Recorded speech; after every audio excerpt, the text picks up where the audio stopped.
Kat. I want to wish everyone a happy, safe, and wonderful Halloween. Have fun out there, stay safe out there. I know where I live that they are going to different parks and all the kids get to still get dressed up and they kind of go from one car to the next, so they're keeping everything outside.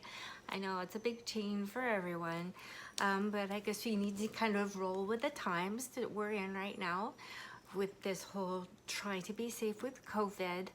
I know myself, I might get dressed up tomorrow. Moore has a Batman costume, so we'll see how that goes because I got the extra large and he's actually too big for it. But I do have his Caped Crusader cape and his, I think this is the coolest thing I've ever seen, Batman. We got one before that had the Joker on it because a few years ago, of course, he was the Joker for Halloween. So tomorrow he's gonna be Batman. He really responds to the color blue. So I think he's gonna have fun tomorrow. I tried just stuffing him into one part of the costume and he's just too big for it. This is not working and he's so mad at me right now. So he's lying down in the corner in protest. I'm like, do you wanna be a part of this video? And I don't think he's too mad at me. He's not gonna wanna do it. But we've got cape, and we've got his Batman collar. He has a Joker one, but he kind of is a water baby, so it got wet too many times, and this little doodad came flying out, so I had to glue it back in. But when I glued it back in, then it didn't want to work properly anymore. So note to self and note to others. These are wonderful collars, though. I really do like these because he, you know, as a husky, he's known to get out of his collars, and this is like a buckle, safety buckle, so it snaps right in there. So it stays on it. So note to husky owners or to any dogs that are very sneaky and like to get out of their collars. These are super cool. I'll put a link to this and down here for you, okay? Please share, like, subscribe, leave a nice comment. I'm happy to comment back. I really quickly just wanted to give some quick ideas, some things that I've played with myself to kind of, I've learned from in the past and other of my friends have learned in the past in how to stay protected on Halloween when you know, the veil is so thin right now. And I was talking with a friend of mine at the park and we were sharing some of our paranormal experiences between the two of us.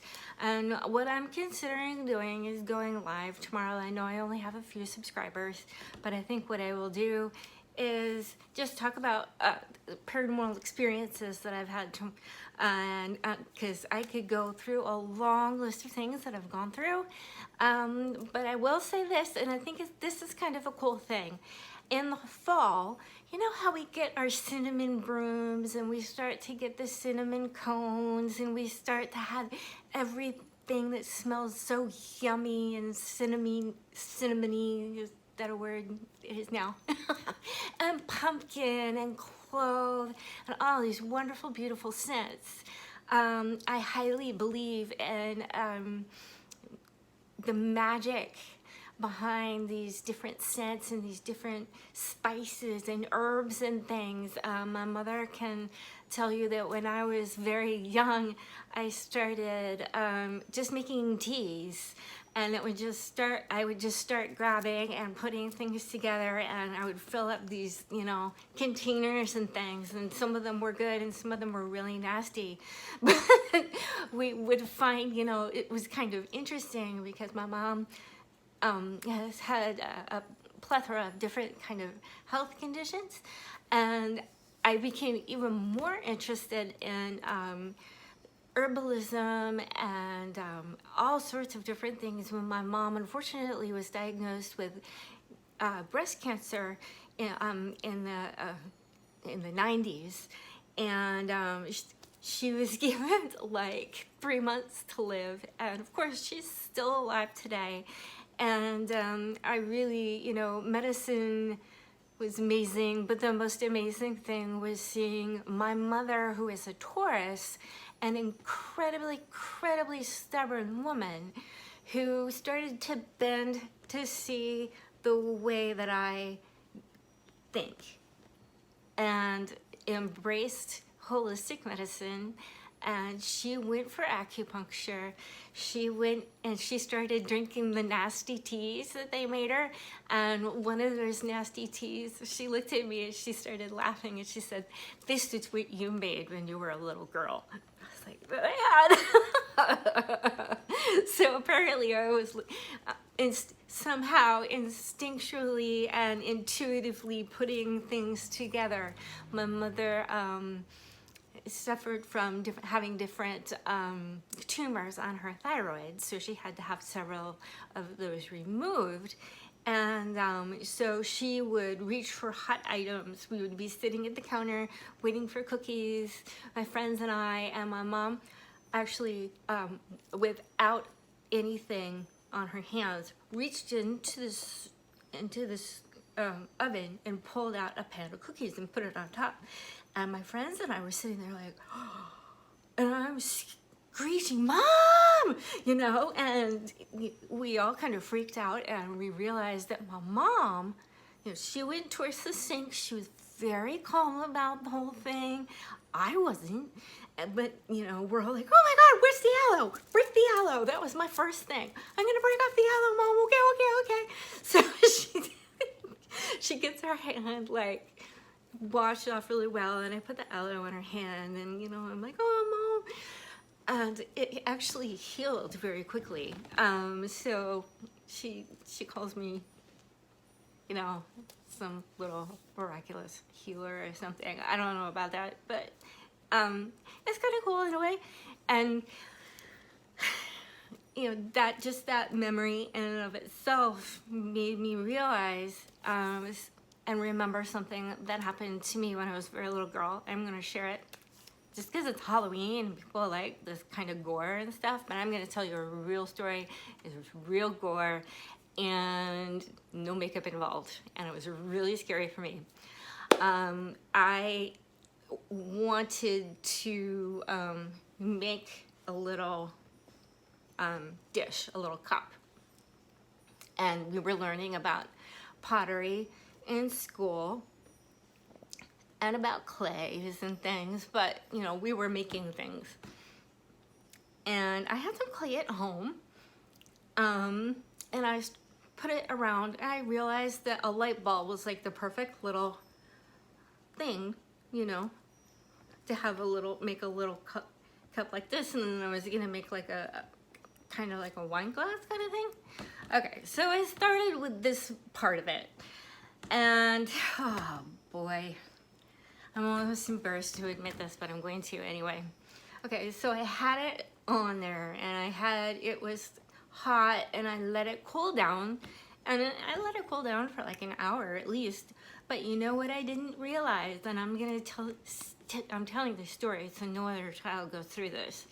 And I started, and I thought it was cool enough, so it was kind of like going like this on the bulb, and I went like this, so it touched my hand, and the heat from the clay went right into my hand, and then because it wasn't the right kind of clay to do that with, it got stuck to my hands. So I'm telling you, like, it was bad. I had 3rd-degree burns on the palms of my hands, on the sides of my fingers. It was just like, it was so bad. It was so nasty. My mom, you know, I went screeching down the stairs like, "Ah!" I'm babbling about a wine goblet gone bad. And she's like, "What? What is this coming out of my 5-year-old's mouth? Why is she talking about a wine goblet? And why are her hands all burned? And why is clay stuck to them?" So she's freaking out. She gets me in the car and she takes me to the hospital. And of course, I had to have both of my hands wrapped up because I had 3rd-degree burns, the big old bubbles It was gross. It was super gross. But my hand, I think it was a lobster that year for Halloween or something. Because the only oven mitts that we had looked like a lobster hand kind of thing. So, boy, that was a bad idea on my part.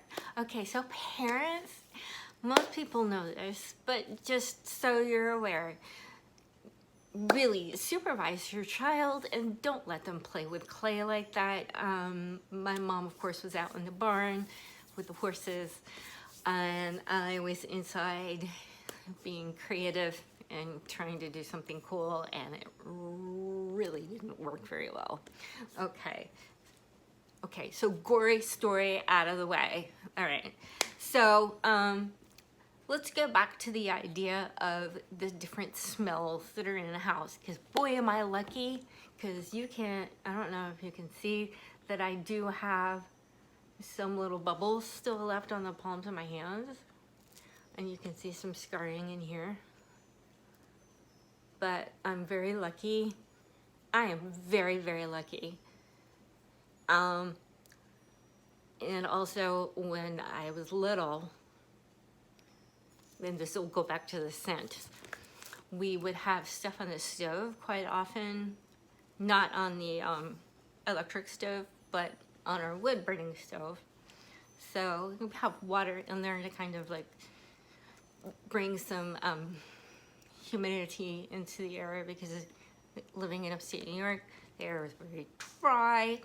And so sometimes I would sneak like cinnamon or something in there and make it smell super duper good. And my mom would be like, what is in there? It smells good though. You know, but you needed to make sure that you were putting enough water back in there to get that scent coming back out. There's another gory story, but I won't tell that. And it does have something to do with burning myself again, but I'm not going to go back into that.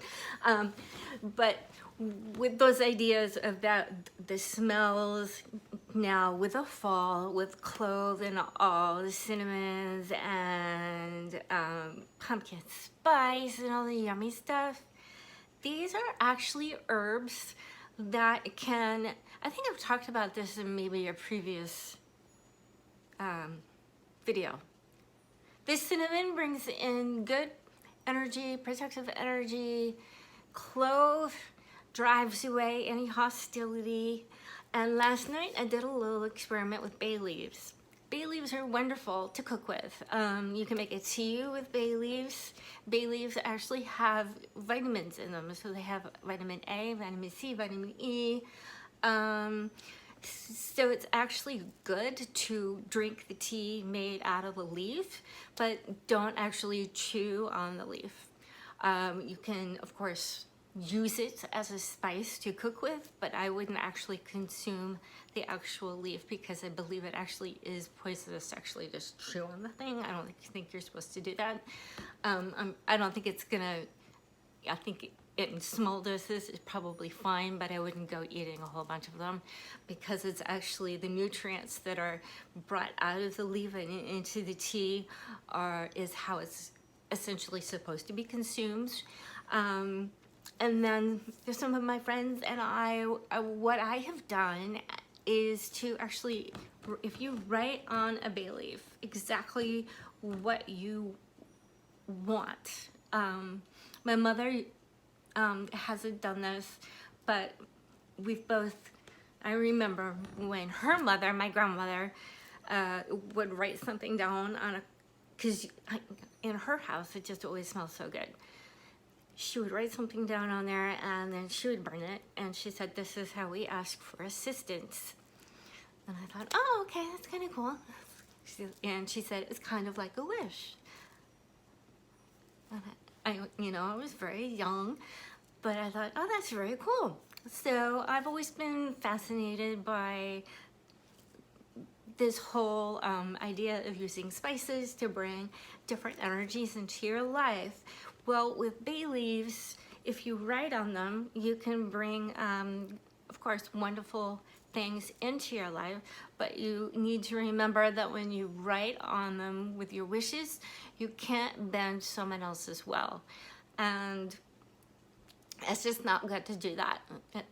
And so when I write on it, I write peace, I write love, I love protection or safety. Last night I actually got a good night's sleep because I wrote on a bay leaf, I am protected, and I put it under my pillow. And I got a really good night's sleep, you guys. It was really, really amazing.